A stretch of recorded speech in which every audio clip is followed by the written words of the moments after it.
have one touchdown pass. I don't think South Florida has one. Do you kind of know what they're going to do, what their MO is, and also kind of pressure to stop them so they don't run a bunch of clock on you?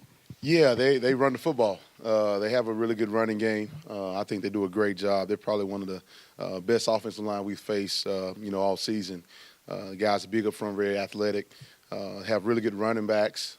Both you have a bigger guy in Zero who can get downhill quickly. That packs, he's around about 225, 230.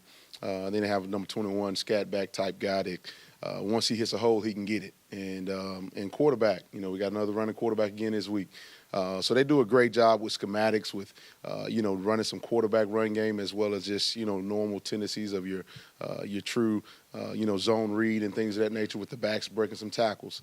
So we got to do a better job this week of what we didn't do in the second half in tackle. And limiting big explosive plays, and especially in the run game. We can't have that, and we'll get that fixed this week. Brian, I guess when you look at, like you mentioned, obviously another running quarterback, when you look at, Gary compared to maybe some other ones you face, how does he kind of stack up, or who do you look at to maybe kind of get a little more preparation with those other quarterbacks? Well, I think he's similar to, Jordan Travis in a way, maybe not as fast. He's a little bit bigger. He will try to, lower his shoulder on you, as opposed to, some quarterbacks may want to get down or get out of bounds. He wants to bring the boom to the defense, but he's a physical runner. Does a great job of keeping his eyes downfield if he does scramble to run the football.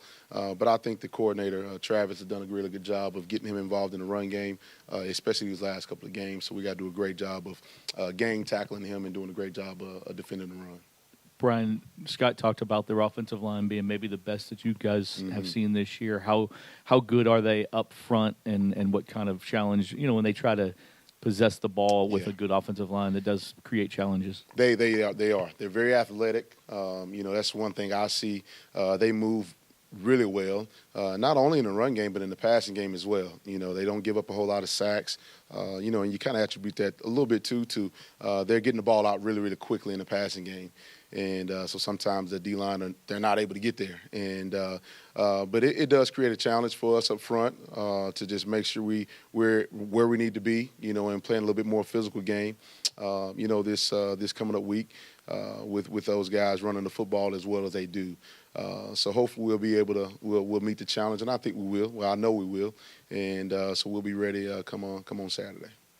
Brian, you mentioned the tackling, especially in the run game. Was it similar to the first game where you thought guys were in the right positions but couldn't make the plays, or was this more of like a fit issue from this game? Absolutely. I think it was just guys, we were there. Everybody see the film, and, our guys were there, and we just missed some tackles. And I attribute that to we just got to pull our trigger. We're right there.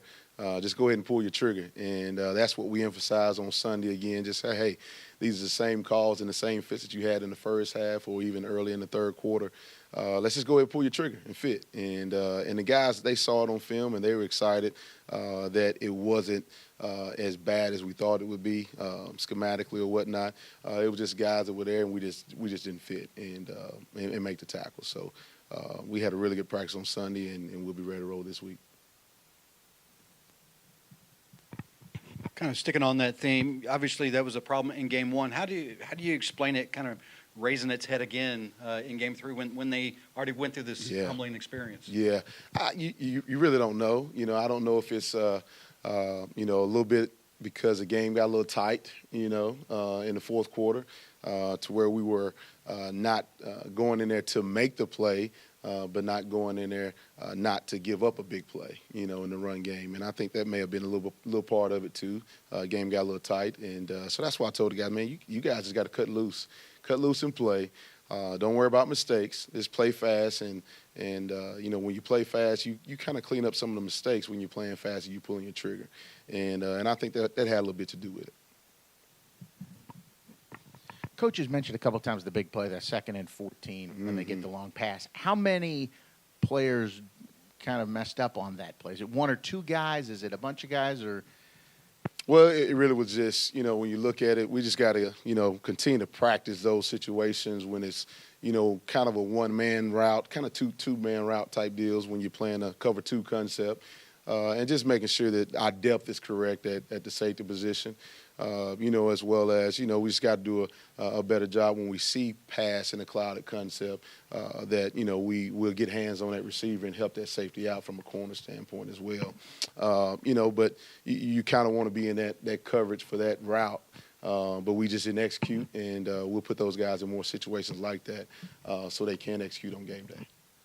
Sort of along that same line, it was Coach was mentioning earlier, you had, I think, 10 tackles for loss against a team that had very few before, but also gave up a good number of big plays. Yes. Is there a common thread on the big plays, whether it is missed assignments, confusion, missed tackles? I'm sure a little of all, but is there a common thread there at all? I think some of it is just, when you look at early on in the game, I think some of it is just eye control. The jitters of the game, the very beginning of the game, we had some eye control discipline actions that, gave up a couple big plays. And then I think some of it is, just some of the technique that some of our guys wasn't playing as well. And we getting back to the fundamentals again today and on Sunday, just playing the correct technique. But, I don't think it's confusion because the guys, they wasn't confused. They were where they needed to be on some of those plays. It was just at times the quarterback threw it perfectly. I mean, on that post ball, that was a perfectly thrown ball. On the bang eight on Dredd, it was a perfectly thrown ball. The touchdown on the third down play in the back corner of the end zone, that was a perfectly thrown ball, So give credit to those guys. They made some plays, and we were there. And we just got to make sure we make more plays this week than they make on Saturday.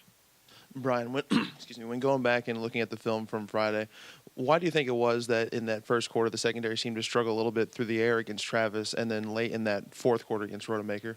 Well, I think first on, that's what I was saying earlier, is just some of the eye control discipline, actions.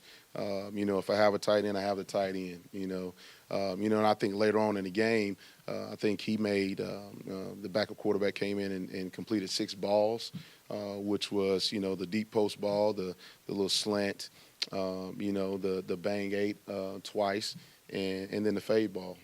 It was more so just, a couple of times we were there and just didn't make the play. I think it's just, we just got to execute. We just got to execute better, and we got to put those guys in situations in practice to make sure that they feel more comfortable in the game day to execute a little bit better.